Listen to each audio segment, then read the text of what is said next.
मैं दिलीप मिश्रा स्वागत करता हूं दिलीप सर की साइंस इंग्लिश क्लास में। मेरे बच्चा लोग तैयार हो जाओ। आज मैं आपको रिवाइज करवाने वाला हूं direct and indirect speech. Direct and indirect speech को इन सिंगल वीडियो, एक ही वीडियो के अंदर मैं सब कुछ सिखा देने वाला हूं, पांचों तरह के सेंटेंस। तो जाइएगा कहीं नहीं, बैठे रहिएगा सामने स्क्रीन के, अपने फोन की स्क्रीन, लैपटॉप की स्क्रीन, टैबलेट की स्क्रीन के सामने और सीखते रहिए हमारे साथ डायरेक्ट एंड इनडायरेक्ट स्पीच का revision in a single video. 5 तरह के अलग अलग सेंटेंस और डिटेल में सब कुछ मैंने बनाई हुई है वीडियो। अगर आप चाहते हो, देखना चाहते हो तो I will give link below description में मैं नीचे लिंक दे दूंगा और आप 1 बाय 1 वीडियोस देख सकते हैं। लेकिन अगर सिर्फ आप सारांश में, संक्षिप्त में पूरे डायरेक्ट एंड इनडायरेक्ट स्पीच के 5 तरह के सेंटेंस, कंप्लीट सेंटेंस का आप रिवीजन चाहते हैं सिंगल वीडियो, तो ये वीडियो आपके लिए है। और दोस्त कोई नया है तो चैनल को सब्सक्राइब कर दो, लाइक कर दो, शेयर कर दो और घंटी बजा दो। So without wasting time let's start the video. चलो शुरू करते हैं। देखो, 2 बातें हैं, डायरेक्ट एंड इनडायरेक्ट स्पीच। सबसे पहले शॉर्ट में समझ लेते हैं डायरेक्ट और इनडायरेक्ट स्पीच क्या है। जब 2 लोगों के बीच में आपस में संवाद होता है, बातचीत होती है, जब आप किसी से मिलते हो और उससे पूछते हाउ आर यू, कैसे हो तुम, और वो कहता है आई एम फाइन, मैं ठीक हूं। अब यहां पर 2 लोगों के बीच में बात हो रही है, आप और आप जिससे मिल रहे हो, तो ये तरीका जो आपस में आप बातचीत करते हो, तो ये तरीका होता है डायरेक्ट स्पीच में। जब 2 लोगों के बीच में संवाद होता है तो वो क्या है, डायरेक्ट स्पीच में होता है। और 2 लोगों के संवाद को जब कोई तीसरा व्यक्ति दर्शाता है, बताता है, तो वो जब बताने का उसका जो तरीका है वो बदल जाता है। उस तरीकों को हम लोग क्या बोलते हैं, इनडायरेक्ट स्पीच। डिटेल में वीडियो है, आप देख सकते हैं। अब यहां पर एक सेंटेंस देखो, एक एग्जांपल देखो। Reena says I am happy. Reena कहती है मैं खुश हूं। यहां पर रीना जो अपनी बात बता रही है, उस बात को एज इट इज लिखा गया है जैसा रीना ने खुद से बात कही है, as it is, without any change उसको लिख दिया। तो ये तरीका हो गया आपका डायरेक्ट स्पीच, यानी वक्ता के कहे हुए शब्दों को ज्यों का त्यों, हूबहू वैसे का वैसा कह देना डायरेक्ट स्पीच कहलाता है। और वक्ता के कहे हुए शब्दों को ज्यों का त्यों न कह करके थोड़ा बहुत चेंज करके कहना इनडायरेक्ट स्पीच कहलाता है।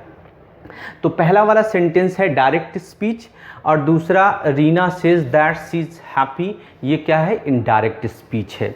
यानी किसी की कही गई बात को ज्यों का त्यों, हूबहू वैसे का वैसा बता दिया जाता है तो वो डायरेक्ट स्पीच कहलाता है। और उसकी बात को एज इट इज न कर करके थोड़ा बहुत चेंज करके कहा जाता है तो वो क्या कहलाता है, इनडायरेक्ट स्पीच। नाउ अब आप कैसे आइडेंटिफाई करोगे कि कोई भी सेंटेंस डायरेक्ट स्पीच का है और कोई इनडायरेक्ट स्पीच का है। सिंपल सा फंडा है। अगर डायरेक्ट स्पीच का सेंटेंस होगा तो यहाँ पर आप एक चिन्ह देख रहे हो, इस मार्क को बच्चों हम लोग क्या बोलते हैं, इन्वर्टेड कॉमा। क्या बोलते हो, इन्वर्टेड कॉमा। अगर स्पीच डायरेक्ट स्पीच में लिखी है, कथन डायरेक्ट स्पीच में है, तो एक सेंटेंस इन्वर्टेड कॉमा के अंदर होगा और एक इन्वर्टेड कॉमा के बाहर। इस तरह से हमने सीखा बच्चों कि डायरेक्ट स्पीच के 2 भाग होते हैं, एक इन्वर्टेड कॉमा के अंदर वाला भाग और एक इन्वर्टेड कॉमा के बाहर वाला भाग। इन्वर्टेड कॉमा के अंदर वाले भाग को कहते हैं रिपोर्टेड स्पीच। क्या कहते हैं बच्चे, रिपोर्टेड स्पीच बोलते हैं। और रिपोर्टेड स्पीच का जो अर्थ है वो होता है कही गई बात। क्या होता है बच्चे, कही गई बात। यानी मैं खुश हूँ, ये क्या है, रानी की कही बात या रीना की कही गई बात है। तो किसी की कही गई बात को हम लोग अंग्रेजी में क्या बोलते हैं, रिपोर्टेड स्पीच।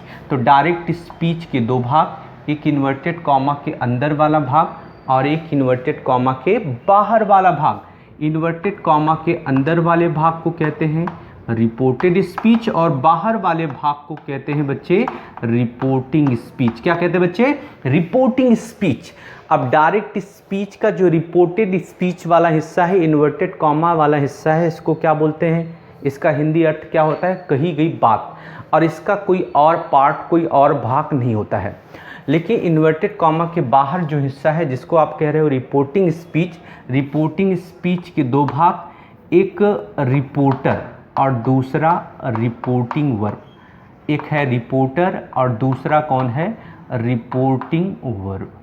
तो रिपोर्टिंग स्पीच के 2 भाग, एक रिपोर्टर और दूसरा रिपोर्टिंग वर्ब। रिपोर्टर कौन? जो व्यक्ति सूचना दे रहा है, रिपोर्ट बता रहा है, मैं खुश हूँ, इसकी सूचना कौन दे रही है? रीना। तो रीना क्या हुई? रिपोर्टर। यानी यहाँ पर जो स्पीकर होगा, स्पीकर वक्ता, वही हमेशा क्या होगा? रिपोर्टर होगा। और रिपोर्ट करने के लिए कुछ वर्ब का यूज होगा, से होगा, टिल होगा, विल से होगा, हैज सेड होगा, सेड होगा। जो भी वर्ब यहाँ कहने के लिए इस्तेमाल हुई रहेगी, उस वर्ब को हम लोग क्या बोलेंगे? Reporting verb. क्लियर? हमने समझ लिया कि डायरेक्ट स्पीच के दो पार्ट है। इन्वर्टेड कॉमा के अंदर वाला हिस्सा जिसको हम लोग क्या कहते हैं? रिपोर्टेड स्पीच, जिसका अर्थ होता है कही गई बात और इसका कोई भाग नहीं होता है। और इन्वर्टेड कॉमा के बाहर वाले भाग को हम लोग क्या बोलते हैं? Reporting speech. और रिपोर्टिंग स्पीच के दो भाग हैं, एक रिपोर्टर और दूसरा रिपोर्टिंग वर्ब। अब हमको सीखना क्या है कि डायरेक्ट स्पीच को हम इनडायरेक्ट स्पीच में कैसे बदलेंगे, क्या करेंगे। तो बहुत ही आसान है। अगर हम किसी भी सेंटेंस को ले लेते हैं, let us take an example कि Meera says to Heena, I am hungry. I am hungry. देखो सेंटेंस को समझो आप। Meera says to Heena, I am hungry. मीरा ने हीना से कहा कि मुझे भूख लगी है, मैं भूखी हूँ। तो सबसे पहला काम क्या होता है कि डायरेक्ट स्पीच को इनडायरेक्ट स्पीच में बदलते समय सबसे पहले यह देख लेते हैं कि रिपोर्टिंग वर्ब SAY से अथवा सेड के बाद TO2 लिखा है या नहीं। बहुत ही ब्रीफ में मैं बात आपको बताने वाला हूँ, बेसिक चीज़ें आप पकड़ लें। सबसे पहले क्या देखते हैं कि रिपोर्टिंग वर्ब से अथवा सेड के बाद TO2 आया है नहीं। अगर रिपोर्टिंग वर्ब से अथवा सेड के बाद TO2 आया रहे तो से टू को टेल में, और अगर सेड टू हो तो उसको किस में बदल देते हैं? टोल्ड में। यहाँ पर आप देखो से के बाद टू आया है, से के बाद टू आया है, अर्थात यहाँ पर कोई ऑब्जेक्ट लिसनर है, सुनने वाला क्या है? उपस्थित है। अगर सुनने वाला उपस्थित है, ऑब्जेक्ट आया है, तो से टू अथवा जो सेड टू होगा, अगर से टू होगा तो उसको टेल में बदलेंगे और सेड टू को किस में बदल देंगे? टोल्ड में। अब यहाँ पर हम देख रहे हैं कि से के बाद यहाँ बच्चे क्या है? टू आया है। तो अगर से के बाद टू आया तो उसको किस में बदल लेते हैं? टेल में। यानी ये सेंटेंस में हम क्या लिखेंगे कि मीरा टेल्स हीना।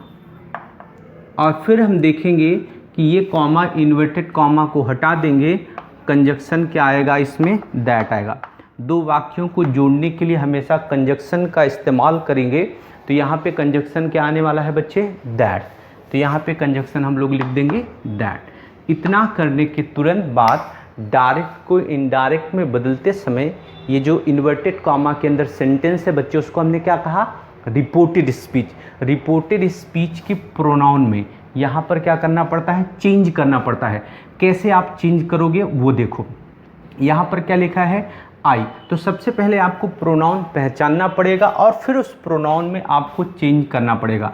तो रिपोर्टेड स्पीच के प्रोनाउन में चेंज के लिए हमने एक रूल सीखा है, SON/1 2 3। ये रूल्स किसके लिए है? प्रोनाउन चेंजिंग के लिए है। तो प्रोनाउन चेंजिंग के लिए हम SON/1 2 3 ये रूल्स का यूज़ करेंगे। ऊपर वाले हिस्से को हम समझेंगे रिपोर्टिंग स्पीच का पार्ट, और जो नीचे वाला हिस्सा है इसको समझेंगे रिपोर्टेड स्पीच का पार्ट। तो पहले समझ लें, यहाँ पर S फॉर होगा सब्जेक्ट, O फॉर ऑब्जेक्ट और N for no change, 1 for first person जिसमें आता है I और V, 1 फॉर फर्स्ट पर्सन जिसमें आएगा कौन? I और V।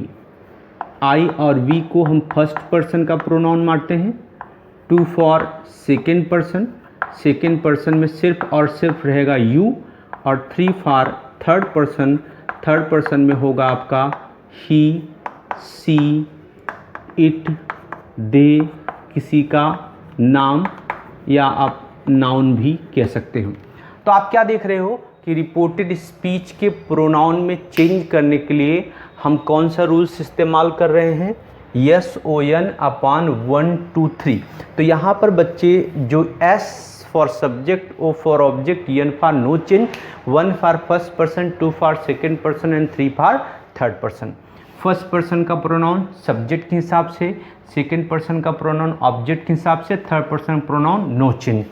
अच्छा, यहाँ पर अब देखो, आप समझो, रिपोर्टेड स्पीच के फर्स्ट पर्सन का प्रोनाउन रिपोर्टिंग स्पीच के सब्जेक्ट के अनुसार, रिपोर्टेड स्पीच के सेकेंड पर्सन का प्रोनाउन रिपोर्टिंग स्पीच के ऑब्जेक्ट के अनुसार, और रिपोर्टेड स्पीच के थर्ड पर्सन के प्रोनाउन में नो चेंज, कोई भी बदलाव नहीं होता है। देखो अब यहाँ पर हमको कैसे पता चलेगा, कुछ नहीं, अगर यहाँ लिखा है आई वी तो आप समझ जाओगे कौन से पर्सन का प्रोनाउन है, फर्स्ट पर्सन का प्रोनाउन है। और फर्स्ट पर्सन का प्रोनाउन किसके हिसाब से, एस, एस फॉर स्पीकर या सब्जेक्ट, बोलने वाला कौन है, मीरा। मीरा के लिए, वह के लिए क्या यूज़ करने वाले हो, सी। यहाँ पे आई के साथ एम आता है तो सी के साथ हमें पता है एम नहीं आएगा तो क्या आएगा, इज, सी इज हैप्पी। इस तरह से ये सेंटेंस क्या हुआ, चेंज हो गया। एक और सेंटेंस लिखते हैं, Rohan says to me you are very bad। Rohan मुझसे कहता है यू आर वेरी बैड, बहुत ख़राब हो तुम। ओके, सबसे पहले क्या देखना, से के बाद टी ओ टू आया है, अगर से के बाद टू हो तो उसको किस में आप चेंज कर देने वाले हो, से के बाद टू होगा तो आप बदल दोगे किस में, टिल में। यानी क्या लिखोगे, रोहन टिल, एस है तो लगा देंगे रोहन टिल्स मी, फिर ये कॉमा इन्वर्टेड कॉमा हटेगा, कंजक्शन क्या आएगा, दैट, फिर क्या आइडेंटिफाई करोगे, ये प्रोनाउन। अब प्रोनाउन पहचान लिया आपने। अब प्रोनाउन सेकेंड पर्सन का प्रोनाउन है और सेकेंड के ऊपर क्या है, ओ। रिपोर्टेड स्पीच के सेकेंड पर्सन का प्रोनाउन रिपोर्टिंग स्पीच के ऑब्जेक्ट के अनुसार, ऑब्जेक्ट कौन होगा, लिसनर होगा, सुनने वाला होगा। सुनने वाला मी, मी मतलब मुझे, मुझे मतलब मैं के लिए यहाँ प्रोनाउन क्या आएगा, आई। यू के साथ आर है तो आई के साथ क्या आएगा, M. I am very bad. अब आप एक चीज़ कह सकते हो कि सर टेंस में परिवर्तन होता है, इज़ा मार के बदले वाजबर हो जाता है, आप यहाँ नहीं कर रहे हो। तो मैं आपको क्लियर कर दूँ कि जब तक रिपोर्टिंग वर्ब प्रेजेंट और फ्यूचर टेंस में रहेगी, मीनिंग से, विल से, हैज सेड, ऐसा कुछ भी लिखा हो, लेकिन जब तक रिपोर्टिंग वर्ब पास्ट टेंस में नहीं होगी, अर्थात yes A I D said नहीं लिखा होगा, तब तक रिपोर्टेड स्पीच की क्रिया का टेंस यहाँ बदलने वाला नहीं है। यहाँ पे यस ए आई डी सिर्फ और सिर्फ yes A I D said लिखा होगा तो ही बच्चों यहाँ पर क्या होगा, इधर की क्रिया का टेंस बदलेगा। तो प्रोनाउन चेंज समझ में आया। एक और एग्जांपल लेते हैं, फिर हम लोग अगली बात पे चलते हैं। माई मदर सेज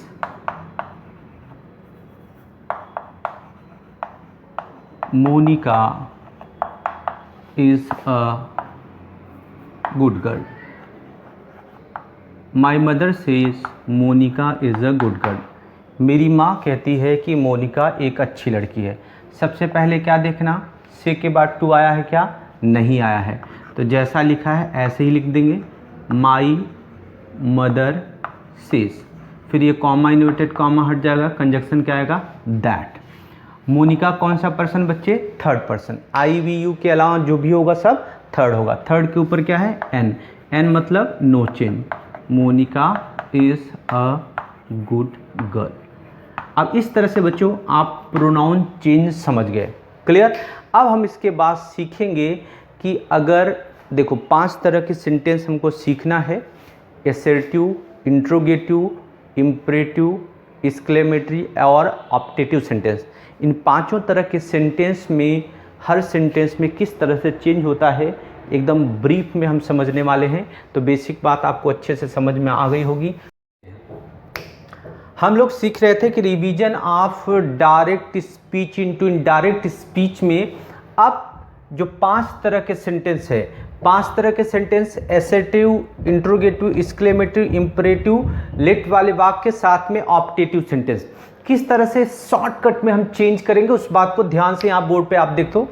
अगर सेंटेंस एसर्टिव होगा तो कैसे हमको पता चलेगा कि सेंटेंस एसर्टिव है? तो खास बात है वाक्य की शुरुआत कर्ता से होगी, यानी जो सेंटेंस होगा इन्वर्टेड कॉमा के अंदर डायरेक्ट स्पीच वाला जो सेंटेंस होगा वो सब्जेक्ट से शुरू होगा। I am happy, I am writing a letter, you are reading a book, इस तरह से, और साथ में फुल स्टॉप होगा। तो ऐसा सेंटेंस होगा तो रिपोर्टिंग वर्ब सेड टू को हम कन्वर्ट कर देंगे टोल्ड में, और कंजक्शन आएगा दैट। वाक्य में कोई चेंज नहीं, जैसा लिखा है वैसे ही लिखेंगे, केवल टेंस में परिवर्तन करेंगे। अगर विधान वाक्य के जवाब के रूप में हो, यानी किसी ने पूछा हाउ आर यू, अब इसका जवाब एसर्टिव में दिया है I am fine, I am fine, how's Radha, she is fine. अगर इस तरह का जवाब दिया है तो वो भी वाक्य की शुरुआत किससे होगी? सब्जेक्ट से होगी, कर्ता से होगी। तब रिपोर्टिंग वर्ब सेड टू को टोल्ड में बदलने की बजाय रिप्लाइड या इंसर्ट में बदल देंगे, और कंजक्शन आएगा दैट। वाक्य में कोई भी परिवर्तन नहीं, एज इट इज सीधा लिखा जाएगा। अब थर्ड टाइप का सेंटेंस है इंट्रोगेटिव सेंटेंस, प्रश्नवाचक वाक्य। बच्चों प्रश्नवाचक वाक्य दो तरीके से शुरू होते हैं, एक तो हेल्पिंग वर्ब से, सहायक क्रियाओं से, और दूसरा WH वर्ड से, वेन फाट फेयर फाई। जैसे he said to me are you happy, he said to me are you happy, उसने मुझसे कहा क्या तुम खुश हो। He asked me, he said to me why are you laughing. अब ये किससे स्टार्ट हुआ? WH वर्ड से। तो दो तरह से सेंटेंस शुरू होंगे, लेकिन दोनों तरह के सेंटेंस में आखिरी में कौन सा मार्क आया रहेगा बच्चे?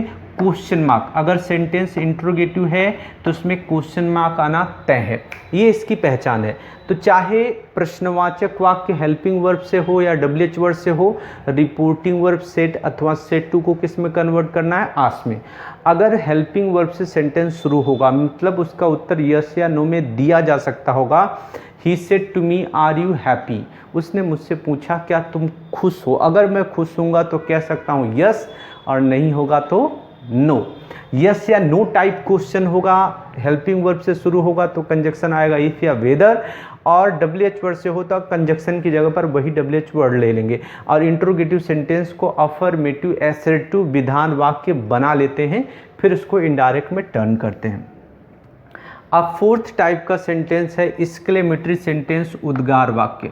उद्गार वाक्य में खास बात है कि एक्सक्लेमेशन मार्क आता ही आता है। ज़्यादातर उद्गार वाक्य की शुरुआत व्हाट अथवा हाउ जैसे शब्दों से होती है। He said what a beautiful scene, he asked, he said to me how handsome you are looking. ऐसा कुछ भी सेंटेंस जो व्हाट अथवा हाउ से शुरू हो लेकिन लास्ट में क्वेश्चन मार्क ना हो, एक्सक्लेमेशन मार्क हो, तो वो सेंटेंस क्या हुआ बच्चे? एक्सक्लेमेटरी सेंटेंस, उद्गार वाक्य हुआ। और कई बार इसके अलावा कई शब्द वाक्य में आते हैं, जैसे एलास, हुर्रे, वाव, ब्रेवो, वेल डन, ऐसे कई वर्ड आते हैं जो एक्सक्लेमेटरी सेंटेंस को सूचित करते हैं। अगर सेंटेंस एक्सक्लेमेटरी हुआ तो सेड टू को एक्सक्लैम्ड टू में या एक्सक्लैम्ड विथ जॉय, प्रसन्नता का भाव हो तो विथ जॉय, और विथ हैप्पीनेस भी कह सकते हैं, और दुख का भाव हो तो एक्सक्लैम्ड विथ सारो। यानी सेड टू को एक्सक्लैम में बदलना ही है, और वाक्य में जिस तरह का भाव हो, प्रशंसा का भाव हो तो विथ प्रेज, गुस्से का भाव हो तो विथ एंगर, प्रेम स्नेह लगाव का भाव हो तो विथ लव, और अगर आश्चर्य का भाव हो तो विथ सरप्राइज, विथ वंडर, ऐसे शब्दों को जोड़ देते। कंजक्शन दैट आता है। व्हाट अथवा हाउ को हटाकर वाक्य को एसर्टिव बना लेते हैं। आपको पता है कि जब वाक्य में से व्हाट को हटाएंगे तो ए वेरी आएगा, और हाउ को हटाएंगे तो सिर्फ वेरी शब्द आता है। इनको हटाकर सेंटेंस को एसर्टिव बनाकर इनडायरेक्ट में बदलते हैं। अगर सेंटेंस हमारा इम्परेटिव है, आज्ञार्थ वाक्य है, तो वाक्य की शुरुआत क्रियापद या वर्ब से होती है। खास बात है, open the door, come here, switch on the fan, get out, bring me a glass of water. तो हमेशा इम्परेटिव सेंटेंस बच्चों आज्ञार्थ वाक्य वर्ब से शुरू होते हैं। आज्ञार्थ वाक्य दो तरीके के हैं, एक अफर्मेटिव और दूसरा निगेटिव। डोंट शाउट, ये क्या है? आज्ञार्थ वाक्य। निगेटिव है चिल्लाओ मत।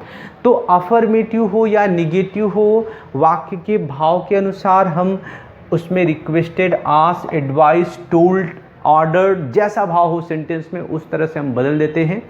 और कंजक्शन इसमें आता है TO2। निगेटिव रहेगा तो टू से पहले नॉट आ जाएगा, नॉट टू, और एसर्टिव एफर्मेटिव सेंटेंस है तो क्या आएगा, टू। अगर वाक्य में प्लीज और काइंडली जैसे शब्द आए तो इनको हटा देते हैं। नाउ अगर इम्परेटिव के साथ ही एक तरह का जुड़ा हुआ सेंटेंस है, प्रपोजल वाले सेंटेंस, लेट वाले वाक्य, लेटस अथवा लेट्स से शुरू हो, लेट्स वाले वाक्य, इन वाक्यों को, ये भी वाक्य के शुरुआत कहाँ से होगी, लेट से होगी। रिपोर्टिंग वर्ब को सजेस्टेड टू अथवा प्रपोज टू में बदल देंगे, कंजक्शन आएगा दैट, लेट्स के बदले वी शुड से वाक्य क्या होगा, शुरू होगा। एक और लेट वाला सेंटेंस आता है, लेकिन उस लेट में यहाँ पर अस की बजाय मी, हिम, हर, देम या किसी का नाम होगा, तब वाक्य की शुरुआत लेट से ही होने वाली है। उसमें कंजक्शन दैट की बजाय कंजक्शन लगाते हैं टू, और लेट को भी नहीं हटाते, टू लेट से कंजक्शन को जोड़ते हैं। यहाँ रिक्वेस्टेड अथवा आस या जैसा भाव हो सेंटेंस में लिख देते हैं। अब बच्चों एक तरह का सेंटेंस है ऑप्टेटिव सेंटेंस, शुभेच्छा दर्शक वाक्य। जब हम किसी के लिए शुभकामना प्रार्थना करते हैं, may you live long, God bless you, thank you, congratulation, good morning, good evening wish करते हैं, तो उस तरह वाले सेंटेंस को कहते हैं ऑप्टेटिव सेंटेंस, शुभेच्छा दर्शक वाक्य। अगर कोई अभिवादन किया गया है, good morning, good evening, good night, ऐसा कुछ भी है, तो हम रिपोर्टिंग वर्ब को विश्ड में बदलेंगे और इन शब्दों को डायरेक्ट ही बिना किसी कंजक्शन के जोड़ देंगे। जैसे he said to his teacher good morning, he wished his teacher good morning, he said to me good afternoon, he wished me good afternoon. Clear. और अगर थैंक यू और कॉन्ग्रेचुलेसन जैसे शब्द आए हैं, he said to me thank you, तो he thanked me, he said to me congratulation, he congratulated me, यानी reporting verb को सीधे ही थैंक्ड और कॉन्ग्रेचुलेटेड में बदल देंगे और बिना किसी कंजक्शन से वाक्य को जोड़ देंगे। और अगर सेंटेंस की शुरुआत में कोई मे यू लिव लॉन्ग आशीर्वाद दिया होगा, ऐसा कुछ भी होगा, तो सेड टू को विश्ड में बदलेंगे, कंजक्शन दैट आएगा। The saint said to may you live long, साधु ने कहा तुम्हारी उम्र क्या हो, लंबी हो। The saint wished me that I might live long, यानी मे को सब्जेक्ट के बाद ले जाकर उसका टेंस बदलेंगे। लेकिन बच्चों ध्यान रखना कि अगर सेंटेंस में सांत्वना, दिलगिरी और यानी गॉड का जिक्र हो, सेंटेंस में GOD गॉड आया हो, तो सेड टू को प्रेड में बदलेंगे, कंजक्शन दैट का इस्तेमाल करेंगे। जैसे may God bless you, my father said to me may God bless you, my father prayed me that God might bless me. Clear. यानी गॉड अगर सेंटेंस में आया तो आपको सेड टू को किस में बदलना है, प्रेड में। अब यहाँ पर आपको पता है कि रिपोर्टिंग वर्ब सेड पास्ट में है, तो रिपोर्टेड स्पीच की क्रिया का टेंस बदलेगा, कैसे बदलेगा, थोड़ा सा ब्रीफ कर लेते हैं, रिवाइज कर लेते हैं। इज एम आर हो तो बदल जाएगा वाज वर्ब में, हैज हैव का हो जाएगा हैड, कैन कुड, मे का माइट, शैल विल का वुड, वर्ब की फर्स्ट फॉर्म हो या वर्ब की फर्स्ट फॉर्म में यस जुड़ा हो तो वर्ब की सेकेंड फॉर्म में बदल जाएगी। डज डू V1 हो तो डिड और V1 हो जाएगा, वर्ब की सेकेंड फॉर्म बदल जाएगी हैड, और वर्ब की थर्ड फॉर्म में डिड नॉट V1 हो तो बदल जाएगा हैड नॉट V3 में, वाज वर हो तो हैड बीन में कन्वर्ट हो जाएगा। Should, would, could, must, might, no change, इसमें कोई भी चेंज नहीं होगा। समय सूचक शब्दों में भी कुछ परिवर्तन होता है। डायरेक्ट में लिखा है दिस तो इनडायरेक्ट में हो जाएगा दैट, दिस का दैट, दिस का दोस, हियर का देयर, न्यू और जस्ट, नाउ और जस्ट का देन, एगो का बिफोर, टुडे का दैट डे, टुनाइट का दैट नाइट, 10 का सो, 8 का by that time, yesterday the previous day, last का द प्रीवियस, टुमारो का the next day, the next का द फॉलोइंग। ठीक है। इस तरह से हम डायरेक्ट स्पीच को इनडायरेक्ट स्पीच में बच्चों क्या करेंगे, कन्वर्ट करेंगे।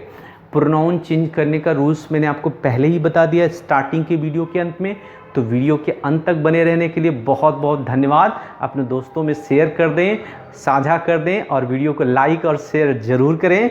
अगर कुछ और किसी टॉपिक पे आप रिवीजन चाहते हैं तो right into the comment box में लिखें। Thank you for watching the video till the end.